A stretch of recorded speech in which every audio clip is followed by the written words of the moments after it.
Militaire américaine, elle a fait réagir le monde entier. La Chine appelle à libérer immédiatement Nicolás Maduro. On est avec notre correspondante à Pékin, Shanzi Zhang. Bonjour, merci d'être en direct avec nous sur CNews ce matin. Comment a été perçue cette opération américaine dans la presse chinoise aujourd'hui ? Dans la presse chinoise, cette attaque frontale contre le principe fondamental de l'ordre international, cette invasion des États-Unis au Venezuela, c'est une violation de la souveraineté des États. Donc si le président élu peut être arrêté par une puissance étrangère à la suite des frappes militaires, alors aucun pays n'est en sécurité ni en Amérique latine, ni en Afrique, ni même en Europe. Et donc de ce point de vue-là, la Chine est profondément choquée et condamne fermement l'usage flagrant de la force par les États-Unis contre un État souverain qui est le Venezuela, et aussi l'action menée contre son président.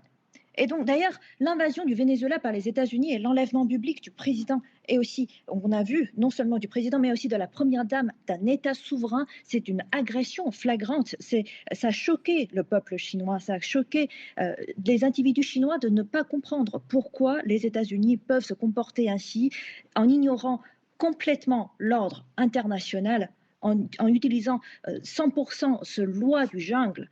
Toute personne dotée d'un minimum de conscience ne peut rester indifférente face à tel acte. Donc je pense que c'est pour ça que les Chinois agissent aujourd'hui, appellent à l'ordre international. Et d'ailleurs, je dirais que c'est la scène la plus grave, la plus ignoble et la plus honteuse des relations internationales du XXIe siècle.